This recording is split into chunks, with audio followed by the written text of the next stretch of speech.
Okay, good afternoon, everyone. Thanks for joining us today. My name is Andi Haswidi. I'm from DealStreetAsia. So in this session, we'll be discussing deals across Asia, how the region have performed so far. So the session is really about tracking the revival of startup funding in new normal. And we will be introducing our latest product, which is the DFIN Deals Barometer, which is supported by DFIN. And with us, we have Dmitry Levit, founder and partner of Cento Ventures. Welcome, Dmitry. Thank you for having me. We have Peter McMillan, head of sales for Asia Pacific at DFIN. And we also have three of my colleagues from DealStreetAsia, Eudora Wang. She's the senior reporter covering Greater China. Hello, Eudora. And we have Mosqueda, he's our correspondent for Philippines, and Pramugdha Mamgain. She is a correspondent who covers India. So we aim to have a lively discussion to discuss deal making throughout 2020 so far, a year that has already set many records for this space across the region. And we would also like to introduce DFIN Deals Barometer, which is set to launch in mid-October. So the Deals Barometer will be a free-to-read monthly overview of the most significant deals in Asia, covering Greater China, India, and Southeast Asia. So we use research from in-house research from us and from our database, which is called the Data Vantage, which we just launched. And this is supported by DFIN. Irrespective of whether you are an investor or a startup founder, you can count on the data as a source of accurate, ratified information on deal making in Asia.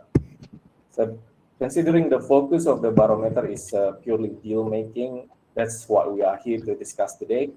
So our panel has either been actively involved in the deal making process as professionals or have been tracking it as journalists all year round.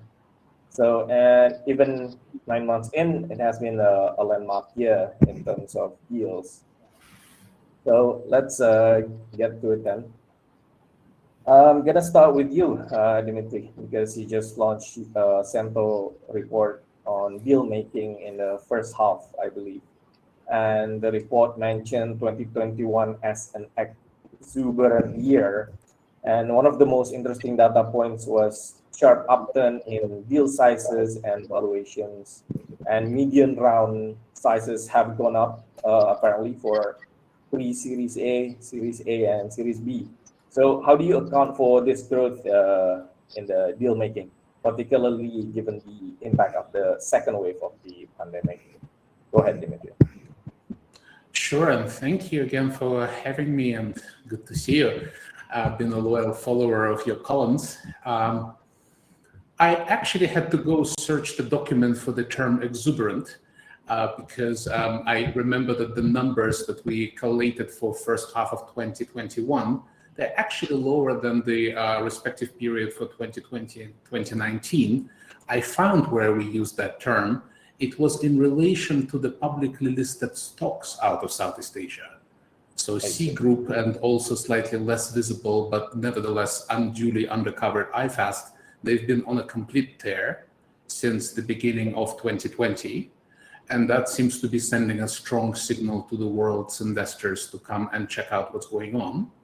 Other than that, the first half of 2021 was, if anything, a little bit subdued, especially as mega deals are not quite as present as they used to be.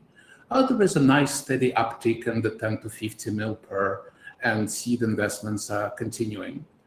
And yes, obviously, as an investor in Series A, we kind of sort of care about the median round valuations. So this uptick was a matter of significant debate. I do have a theory. I mean, it's easy enough to blame things on like unhinged deal making in some of the more hot spots in Southeast Asia. But I think the real situation is that the hotter deals are happening regardless of pandemic inconveniences, and some of the less popular deals are on the back burner. So what you see is not the uptick in valuations or size of the deal, as much as not very representative sample of the deals are getting done and registered. But I will only be sure about this after another 2-3 periods. So that's a working theory, cover it as such. Right.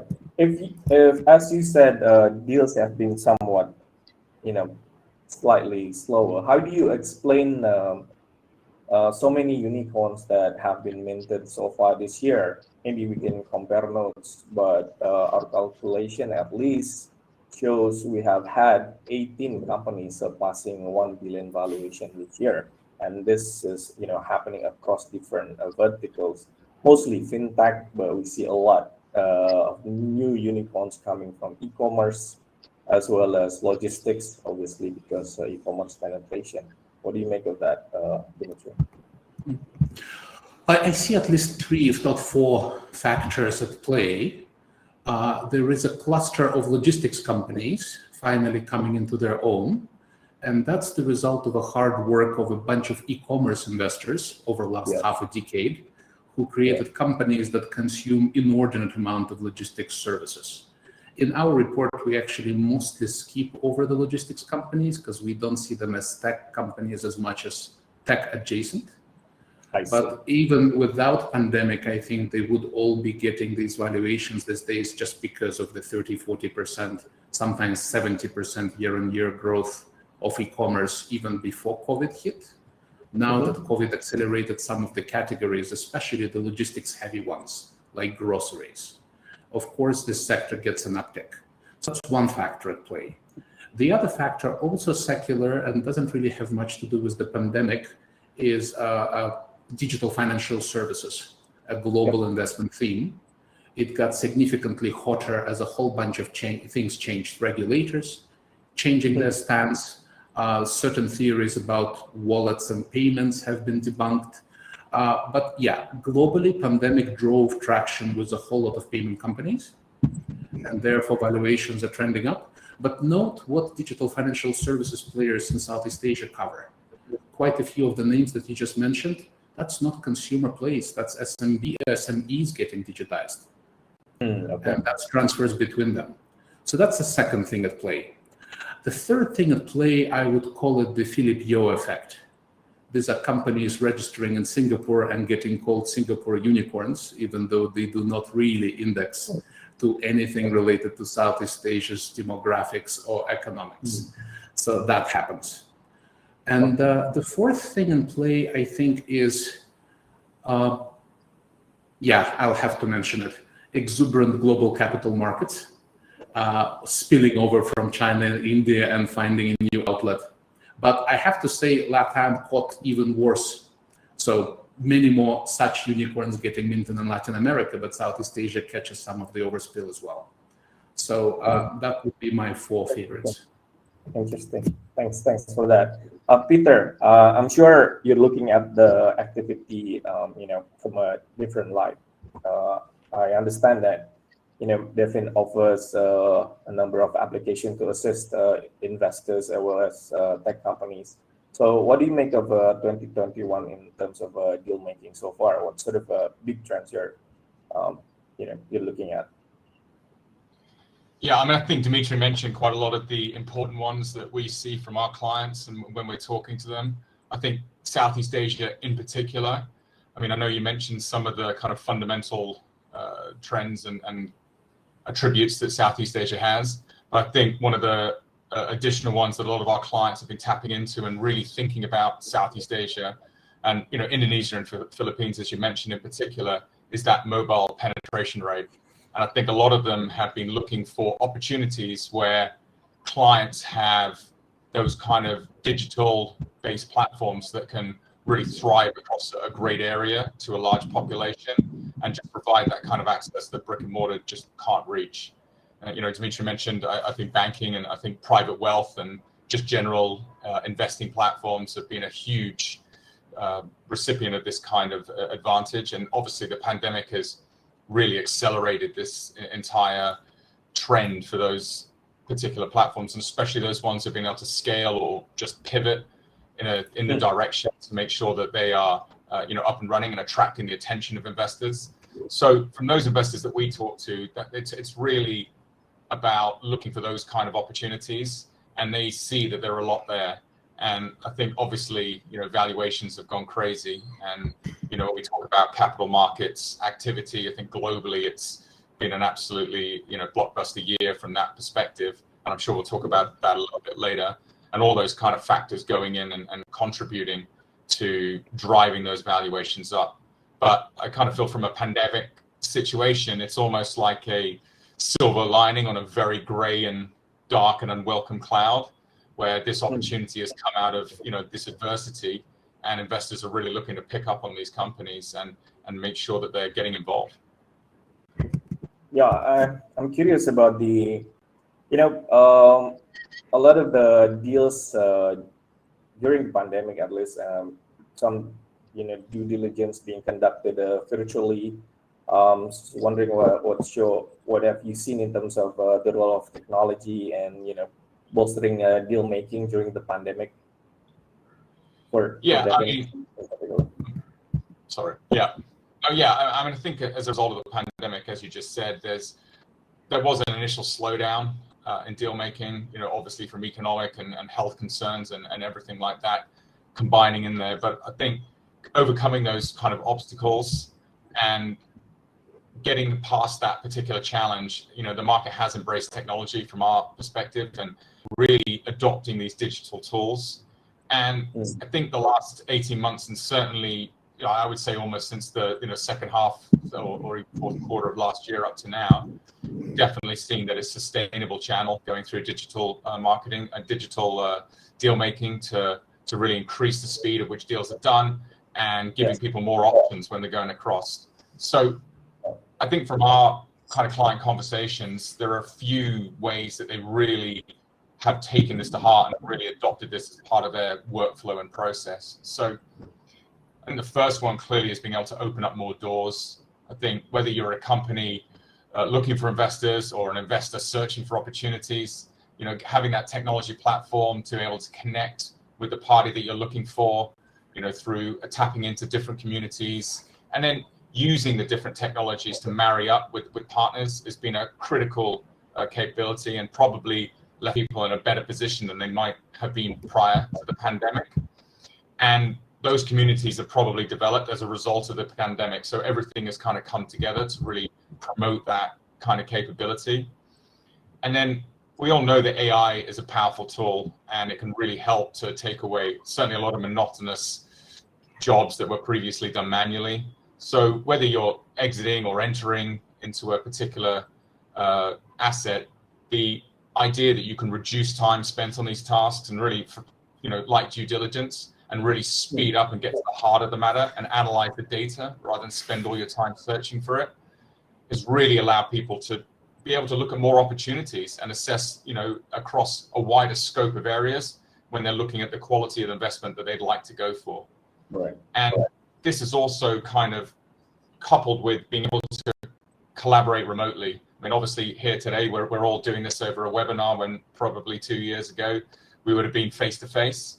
So I think it's just not only the acceptance, but the capabilities offered by these platforms to do this remote collaboration, be able to have these meetings and be able to continually cater to the rapid changes that will occur during the course of a deal. And this can actually happen virtually now, whereas I think prior to this, everyone would have said you'd have to be all sitting in a room or certainly be able to meet face-to-face. And sort of two quick ones at the end is really about exiting.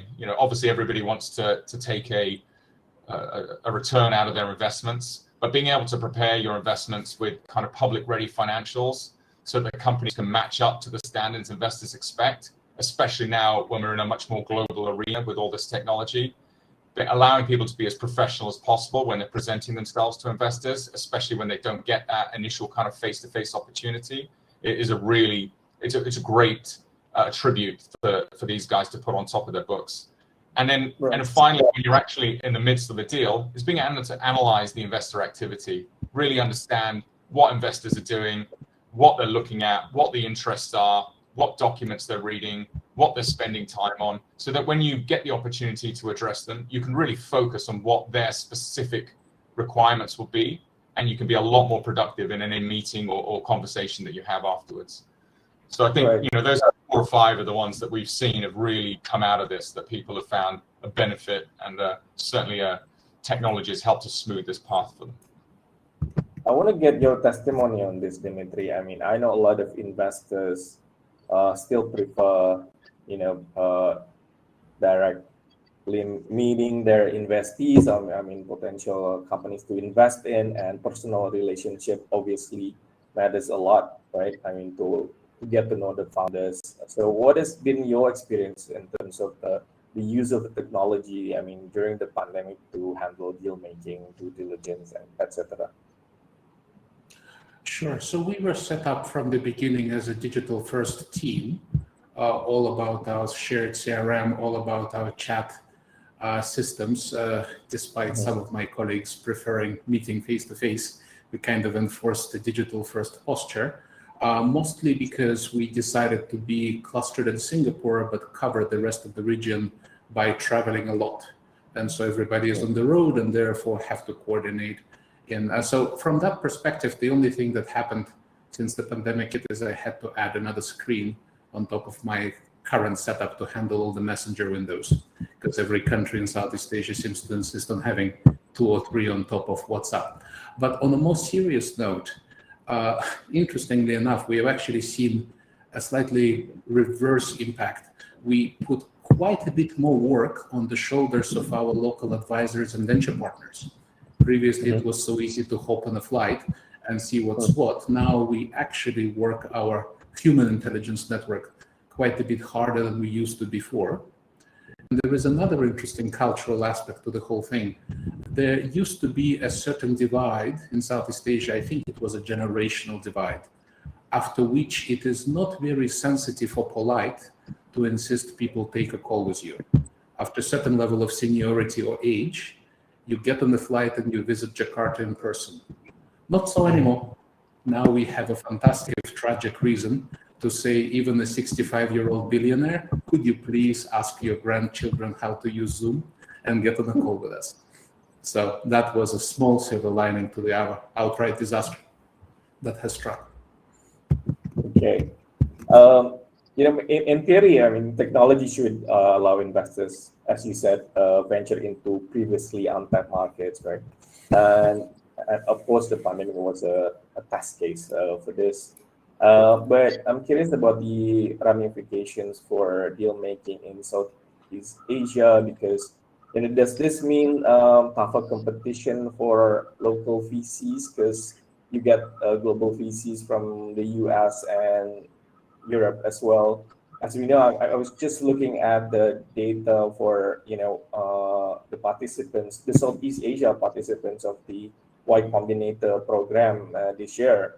There's 30 of them at least, and this was quite a departure from last year. Do you think this is, are you concerned at all, Dmitry? Is this what's going to happen? Like more global VCs coming in, and there's only a limited amount of startups that can be created, right? So, what do you think? Well, in my experience, whenever there is a new supply of capital, somehow number of startups increases, usually with a factor of more than 1. So any concern that I might have is temporary. I do believe that some of the velocity of capital at the moment is undermining the foundations of how long-term relationships are to be set up, but I will not take too much of your time with this. The VC Twitter is full of all these moans and complaints about deals being done overnight. I think we've been hearing it ever since SoftBank made its first appearance in the region. Yep, there is now a little bit more color to the ecosystem because guys from New York pop up and guys from Paris pop up, and all of that good stuff is, I think, actually bringing new ideas and new interesting twists on the ecosystem. I am also kind of under impression that Y Combinator would have scaled to emerging markets no matter what, technology or no technology. The machine was just swinging into higher gear, and half a dozen other guys emulating their models are not far behind. So I think it's actually secular, not pandemic or technology driven. I see. Thanks a lot for that. We're moving on to the next section of the session that we're having right now. I'm going to let my colleagues, Eudora and the rest, to give us an overview of what's happening in 2021 in terms of deal making. Please take it away, Eudora. Thank you very much, Andy. So for our China desk, we are actually tracking startups, which include privately held companies headquartered in the Greater China region, by which I mean mainland China, Hong Kong, Taiwan, and Macau. Of course, the dominant part of the deal making nowadays comes from the mainland China market, given the sheer size of the market. So what we are talking staged a comeback in March with the risk capital investors injecting a record $11.4 billion into 199 deals. I think most likely they were simply wrapping up transactions in the backlog. And March is also by far the most active month for deal making this year. And moving on to second quarter, deal making activity returned to a more normalized tempo. After a slight dip in March, both deal value and volume in the following month between June and August trended upwards. So that's the month-to-month trend we have been seeing so far this year. And one of the important metrics that we track is mega deal, by which we define as a transaction worth $100 million or higher. And 2021 by far has been a better year in terms of big ticket transactions. Although the average size of mega deals has been relatively smaller compared to the last year, for the first 8 months of this year, we have recorded 159 mega deals, raising a total of $36.5 billion. That number of mega deals already surpassed that of 2020, when 135 mega deals were completed. But the average deal size was only $229.6 million, which is slightly smaller than the $283 million last year. And in August, the number of mega deals rose to an annual peak level. So last month we saw 27 mega deals raise a combined $6 billion, or 67.2% of month total funding. That's as a basic overview of the mega deal trend. And when it comes to the most favored sectors, we saw in Greater China, software, biotech, and consumer products companies were the 3 most favored portfolio components in the first 8 months. And software led the pack with 142 deals in total, as investors are using the playbook of America's software giants to envision the future of their Chinese counterparts. But in the software space, the average deal size was not as sizable as that of biotech. It is probably an indication that the market is still developing at a relatively early stage and has yet to welcome a major venture-backed player. And when it comes to the most active investor, we saw Sequoia Capital China, which is an early investor in tech giants like Alibaba and JD.com, remain as the most active investor. They make investments into at least 15 deals each month.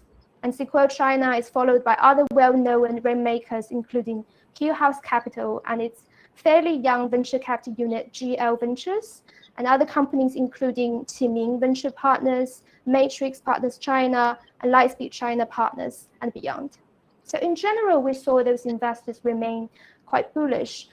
Startups in their early stage, by which we mean they are Series B round or earlier round, as transactions into early stage continue to account for the bulk of deal count.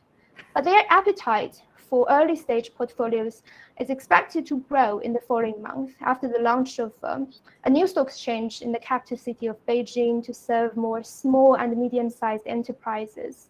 So that is an overview for the Greater China market. Just to wrap things up a little bit for the China desk. In this part of the world in Asia, we believe China still dominates the overall unicorn list. It currently has over 138 unicorns being valued at over $1 billion. so which is more than 4 times the number of India. We see that newly minted unicorns, the rising challengers, as well as those growth or earlier stage players, have not been given enough spotlight, despite the fact that their robust business and valuation growth also represents great investment opportunities for investors and beyond. So besides providing insights into big picture market trends on a monthly basis, we think another important offering that we're looking to is also to deliver readers to help them unearth emerging opportunities around startups in the region, and to help uncover potentially the next big thing that may or may not have been neglected by the investment community. That's all from the Greater China desk. Please allow me to hand over to my colleague Pramugdha to share with us some of the major market trends on our market research in India. Thank you very much. Thank you, Eudora. I'll be taking you through India. So India has emerged as the 3rd largest startup ecosystem in the world after US and China. So I'll just take you through the numbers that we achieved in the first 8 months of this year, which is January to August. So as we all know that after a dull 2020, India bounced back in 2021 with record highs in fundraising. So going by the data, India has already surpassed, the fundraising in the first 2 quarters of has already surpassed the amount raised in the whole of last year, which is 2020. It was close to $11.6 billion, and we've already raised about 30 billion in the 8-month period. And if we look at Jan-August data again, except for the month of May, when COVID's second wave hit its peak, fundraising overall has been on the rise. In fact, fundraising broke 19-month record in July, when startups collectively mopped up about $10.7 billion from investors. So that was quite a huge jump. And that was also because of 2 big ticket transactions, which is Flipkart's $3.6 billion fundraising and Swiggy's $1.25 billion funding. So, and SoftBank, which is a Japanese conglomerate, we all know, was a lead investor in both the deals. Coming to mega deals, which Eudora also mentioned, when we talk of mega deals, we are looking at deals which are 100 million and above. So during the period, which is Jan-August, there were about 81 mega deals in India. Looking at the dry, combined with the dry powder, which is floating in the system, and also because of a relatively somber 2020, big ticket fundraisers, they grew in number this year. And when we talk of big ticket transactions, we also have to mention unicorns, of course. And India has already produced 28 unicorns so far this year, as against 12 in the whole of 2020. So that's more than double the numbers already. So. And if we look at the unicorn numbers, it's the growth of unicorn is an indicative of a maturing startup ecosystem. Now coming to sectors, retail, financial services, education training, logistics distribution, and software. They have been among the most funded sectors in India. And retail was pushed to the top in the first 8 months because of Flipkart deal, which was a $3.6 billion deal. So, and especially when talking of retail, we are not talking about the traditional offline retail. We are talking about the e-commerce growth here. And it became quite obvious, the growth became quite obvious because, people were at home, they had become more internet savvy, they had started to shop from the comfort of home. So everything, it added to the growth of e-commerce.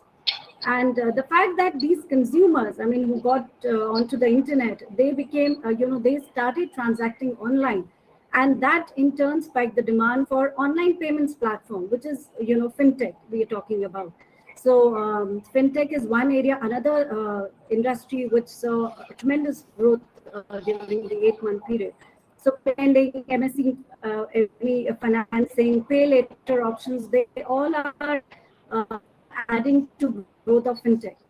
So again, I'll come back to e-commerce, because e-commerce is what is leading, growth in a lot of areas and industries.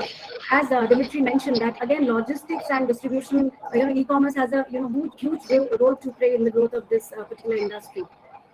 So definitely one thing when we're talking of industries, everything that, one thing that weaves all the industries together is the technology. Without technology, nothing could have happened. So the technology adoption since last year has grown multifold in India. and which is one reason we have seen, spike in all these fintech, edtech, tech sectors basically. Coming to edtech, because schools have been shut for over a year and a half now in India. So now that government is looking to sort of reopen schools in a phased manner in the country. But who are the companies who benefited from this closure of schools? They were the companies like Byju's, Unacademy, and Vedantu. So these all edtech companies, they made very big out of this COVID, of this pandemic. Okay, and now coming to obviously, digitalization, everything, digitalization played a huge role in sort of pushing these sectors to the top. Coming to the volume, early stage deals, they have, they have dominated the deal tally so far.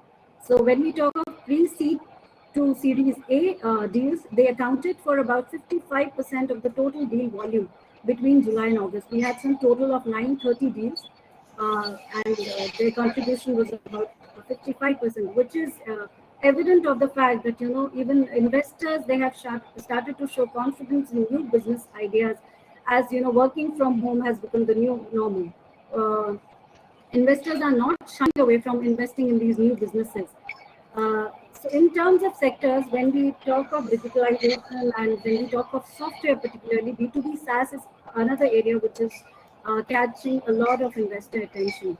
So, we've come to a stage where India is no more an exporter of just talent. It has started to export technology too.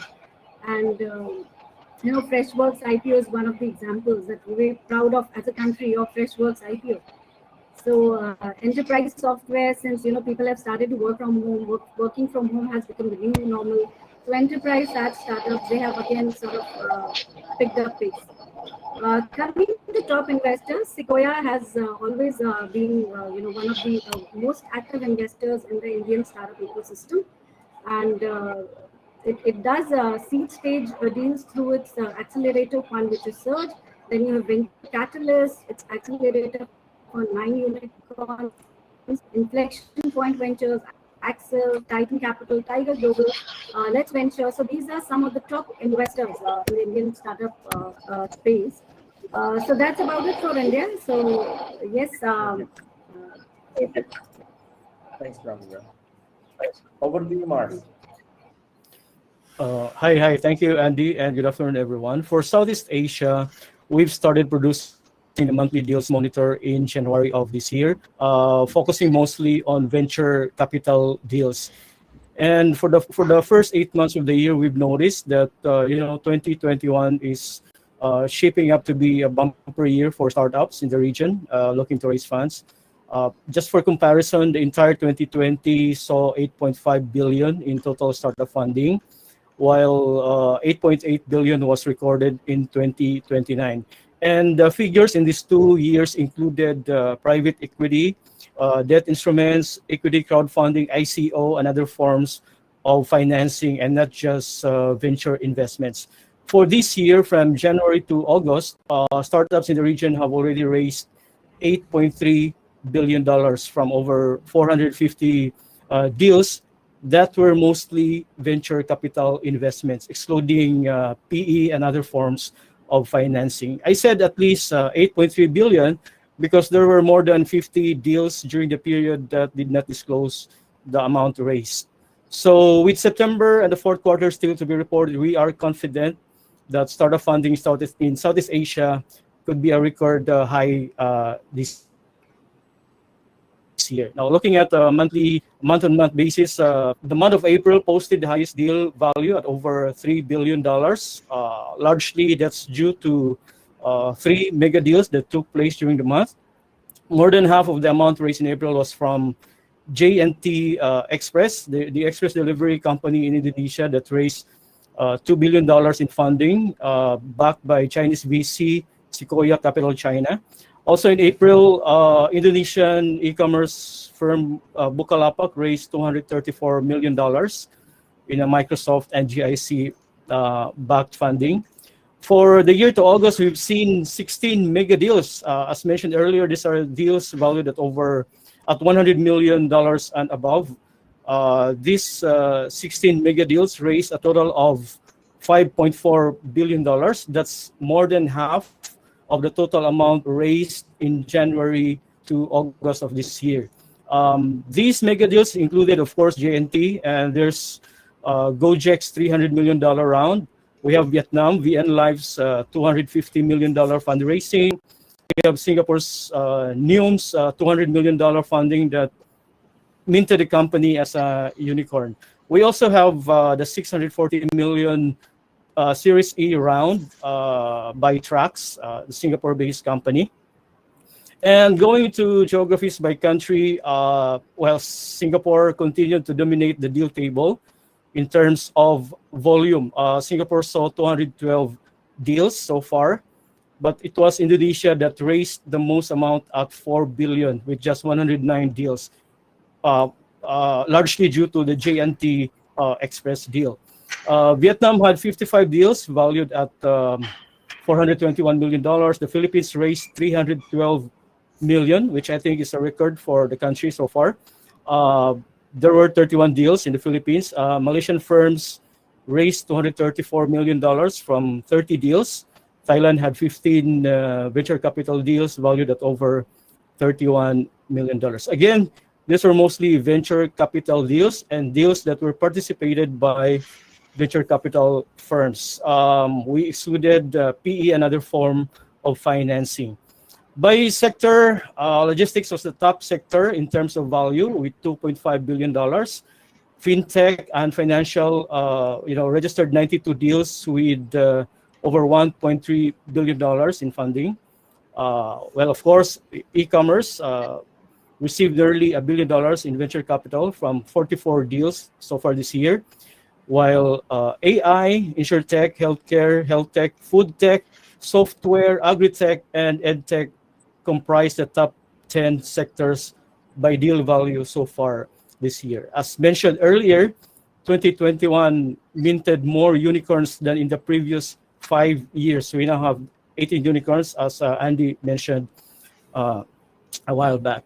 In terms of investors, the region has quite a lot of active venture firms that continue to look for opportunities to invest. To name a few, we have East Ventures, Wavemaker Partners, Vertex, of course, SoftBank, Sequoia Capital, India's Surge. We have Monks Hill, MDI Ventures, Insignia, of course, Gobi, Alpha, JWC, East Ventures, AC Ventures, and several dozens more. Notably also, we've noticed the growing angel investor activity in the region, which means that startups in Southeast Asia are now supported at every stage of their development. That's all for Southeast Asia, Andy. Thanks so much, Mars. We seem to have a quite different figures, Dmitry, and sort of like different view into what's happening in 2021. But anyway, I want to go Happy to debate.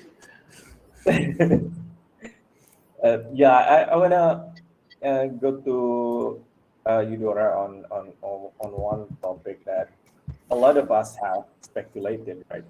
This is the impact of the regulatory crackdown in China. So there's been a lot of talks in terms of what's going to happen to Southeast Asia, which we will touch upon later. But I'm curious to know what's been the repercussions. I mean, what's been happening so far, and what do you think will happen next in terms of deal making? And secondly, slightly to do with that, we know there's power crisis going on in China and obviously in other parts of the world as well. Do you think this will hurt consumption and thus affect deal making process?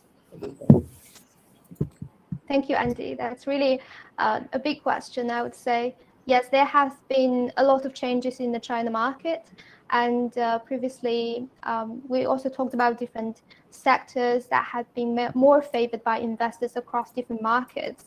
In the case of China, we can see very vividly from the data to tell about investors changing favor to different sectors. So last year, for example, we have seen more funding into online education sector, electric vehicle, and other more advanced technology-related investments. But this year, in the first 8 months, we rarely seen any investments into the edtech sector nowadays, ever since the Beijing's crackdown on the whole online education sector. So the only few that we saw are basically companies provide work-related training services. Instead of tapping into the private sector education for students, the only living room nowadays for education companies are to offer services to working class or to adults, let's put it that way. So that's a very different part from other markets in India or in Southeast Asia.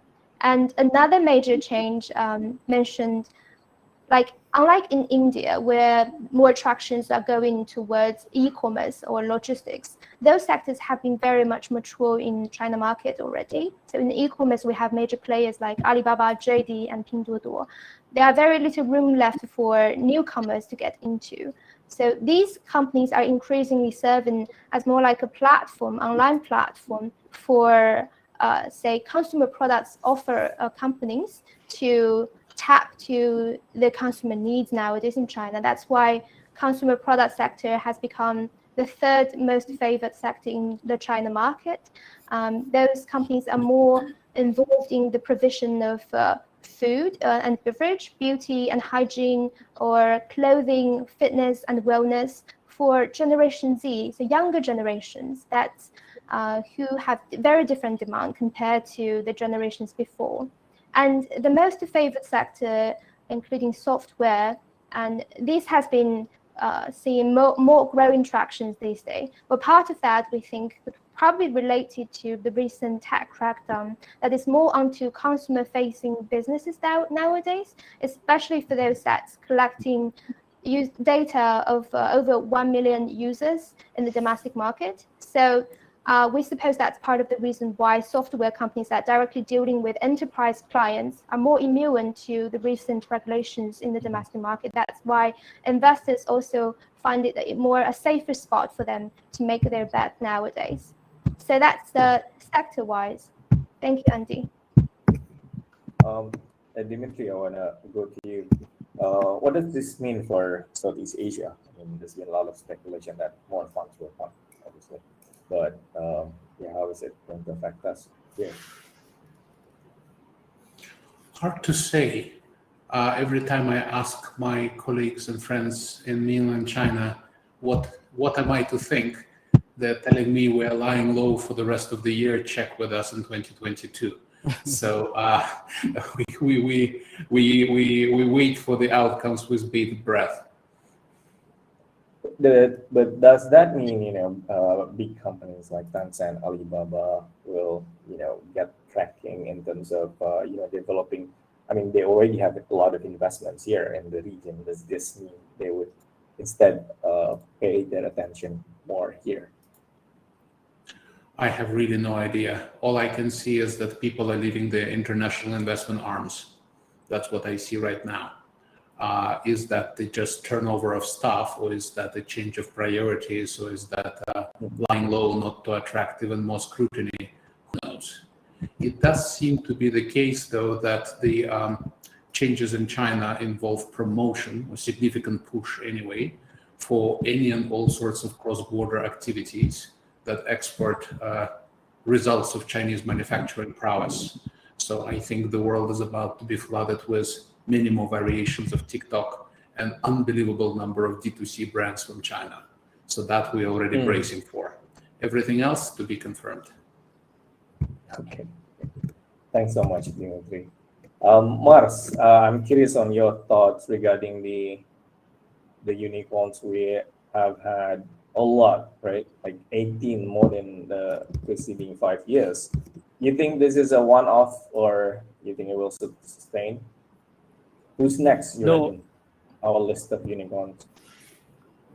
I don't think it's a one-thing, trend, and it's gonna continue the next couple of months or a few years. In fact, the Philippines is expecting a new unicorn in 12, 18 months from now. So Yeah, I guess this is not just for 2021. I think it will go on, as you know, more investors are looking into the Southeast Asian markets. Okay, thanks. So I think for next we'll be talking about what to expect, right, in 2022. I want to go to you, Peter. I mean, what are you expecting to happen in terms of, will it be a year of rationalization of, another year of unprecedented growth, given the many, digitalization models that have been put through this year, and will it start finally yielding results in terms of, companies begin to recording profit, or going more IPOs next year? Yeah, thanks, Andy. Yeah, I mean, I think it's an area we deal a lot with, and the sentiment from a lot of our kind of financial advisor clients is that this has been a big year, and that has been the same obviously globally, and they expect that to continue into 2022. I think there's a lot of reasons that they put behind that from an IPO kind of perspective, and seeing that path to exit for a lot of these big companies is not only are the domestic markets being very strong and performing well, but also if you think about it, the main US markets, NASDAQ and NYSE, from a Asian perspective, have listed over 330 companies in the first sort of 8 or 9 months of this year, which is a massive amount. So that international option is clearly on the table, and it's a possibility for everybody to go to. But I think the other big thing that is riding through the globe and really coming across to Asia now is the incredible volumes of SPAC activity that we've seen over the course of 2021. And while the issuance of SPACs themselves have slowed down, mostly based on the SEC regulation, but there's still a lot of companies that, a lot of these blank check companies out there looking to get their business combination going. And there are obviously a lot of targets in the US that people have gone for, but as those start to dry up or become a lot more competitive to come onto, then a lot of those eyes have turned to Asia, and in particular to India and Southeast Asia.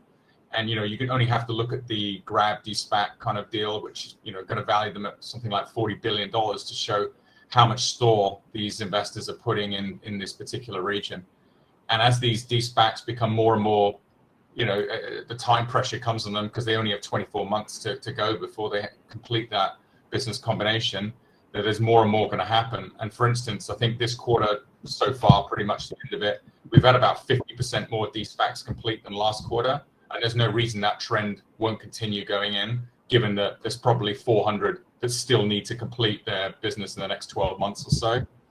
And then, of course, in addition to that, to give more kind of IPO or listing activity, is the SGX announced earlier this month its new SPAC framework for its own bourse. So we're looking forward to seeing what that means and how that's going to help companies in Southeast Asia who would like to list but like to stay sort of closer to home than maybe going all the way to the US. So I think from our perspective, and we're talking to clients and the activity that we're working on, we see all the signs of the exit market being in great shape moving into 2022, and I think that should fill investors with a lot of confidence. Okay. What do you think, Dmitry? What do you think of the SGX SPAC framework? Do you think it will see a lot of traction? It seems, what we've been hearing is that it is fairly attractive for mid-sized startups in the region. Not the ones, not the Grabs or not the go-to, but maybe below 500 million valuation. What do you think? To be honest, I haven't scrutinized the framework. We do not quite recommend SPACs as structures for portfolio companies of ours. We do believe that the later stage firms should prioritize these structures. In my case, I can only just wish them all the best of luck, and also hope that the Thai Stock Exchange and KL Stock Exchange catch up soon. But I would be cautious about making any predictions as to whether what Singapore is doing would work or not. So you're not recommending SPAC? Why is that? We do believe that the cutoff point for that is after $1 billion, preferably $2 billion, and after the company can truly claim to be an institutional quality asset. before that, it's a risky proposition. And we do suggest to the founders to take a good close look at trade exits and at traditional IPO routes first. But then it's situational and case by case, of course. Okay, so I want to switch gear a bit on about for this year. What is the first half data tell you about exit in the region? What's changed?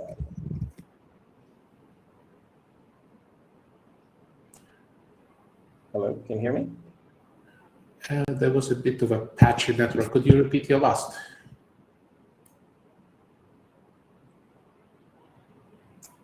Sorry, yeah, let me repeat my question.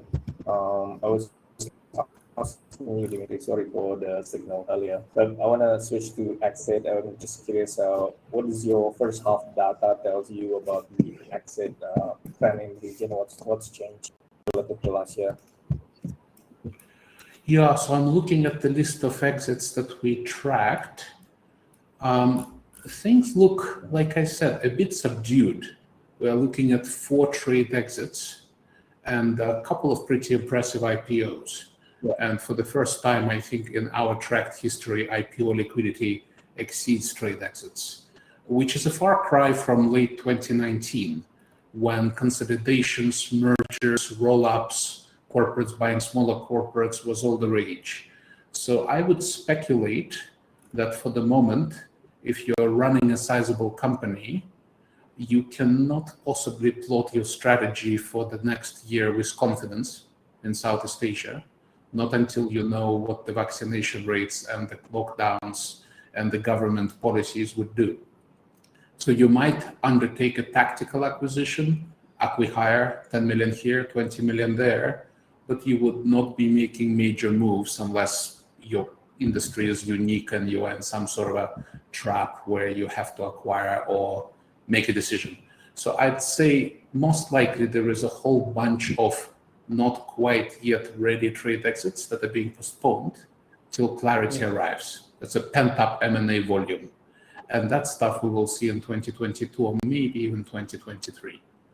As for the liquidity emerging from public markets, for me by now, it's a great mystery. I have no idea what to think. Looks like it's growing, but I would defer back to Peter on this one. Yeah, Peter, so DFIN had a research recently, about the strong second quarter IPO, right, globally. But I mean, regionally, I mean, we also see that. I mean, Southeast Asia IPO, I think as of now, so around 4.9 billion and up around 50%. And we expect similar outlook next year. Yeah, no, as I said, I think so. I think that there's a lot of deals there, and I'm kind of combining IPOs with de-SPACs, and especially when we're going to talk about thinking about will this SGX framework bring those smaller companies to the table and give them an opportunity to list on SGX that they might not have had as well. So not only from the kind of domestic listing side, but also just in general being able to get out there and list from a Southeast Asian perspective. Whoever we talk to, they're very bullish on going into next year and thinking that that's going to stay a relatively consistent theme. Okay. Pramugdha, I want to get a better understanding of the Indian market. I mean, in terms of IPO, what's been happening and what's the outlook for 2022? Okay, so yes, we have a lot of companies. As far as public listing is concerned, we have a lot of companies in the pipeline that are ready to go for an IPO, like Oyo, Ola. So they are all looking forward to go for an IPO. Zomato, one of the unicorns which is into food delivery, it has already sort of launched this IPO. So we are looking, that there's a whole lineup. So we are expecting more IPOs to happen this year. And yes. Okay. And definitely that's going to give a route. I mean that's going to give a lot of investors, early investors, a route to exit. which the exit markets has not been doing as per the expectations. So that is going to give a lot of exit routes to early investors. So overall, it'll be a good opportunity for the investors to make money. Okay, I'm going to bring up questions from the audience if there are any. Let me check for a second. Okay, so this is from an anonymous attendees. I don't know who this is directed to, but I think this is for our DealStreetAsia correspondent. Okay, which sectors and verticals do you think are getting overcrowded? Maybe Mars can take this one. I don't think there's a specific sector or vertical that is overcrowded already. While logistics was top sector the first 8 months of this year, as you notice, there were only 25 deals in the sector. Fintech and finance among the top sectors, but only 92 deals so far. So I think there's still a lot of room for investors to come in.